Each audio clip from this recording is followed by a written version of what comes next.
Nagbabalik po ang Panahon TV. Sa puntong ito naman, alamin na po natin ang extremes of temperature at ang relative humidity.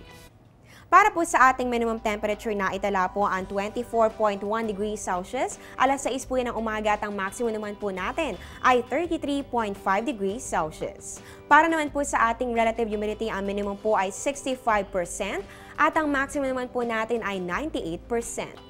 At para po sa kapakanan ng ating mga kabayang magsasaka, para po sa ating farm weather forecast sa Bicol Region, Central Luzon, Ilocos, Cordillera, Cagayan Valley, at pati na rin po sa Quezon Province, ang upland farms po ay may 22 to 29 degrees Celsius at ang lowland farms naman po ay may 22 to 33 degrees Celsius. Para naman po sa mga nabanggit pa ring lugar, meron pong relative humidity na 69 to 100% at ang leaf wetness naman po natin ay 69, ayan po ay meron pong 4 to 6 hours. Mga kaubayan, bago po kami magpaalam, tandaan niyo po na pwede nyo kaming i-like sa Facebook Panahon.tv or follow us on Twitter at Panahon TV. At syempre, welcome in kayo sa aming website at www.panahon.tv.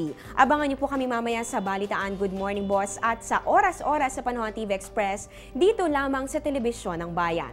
Live mula sa Pag-asa Weather and Fall Forecasting Center, ito ang Panahon TV kung saan walang pinipiling panahon ang pagbibigay impormasyon. Ako pa ang inyong weather lover, Amor La Rosa. Magandang umaga. Ang programang ito ay hatid sa inyo ng Air 21. Sagot ko, padala mo!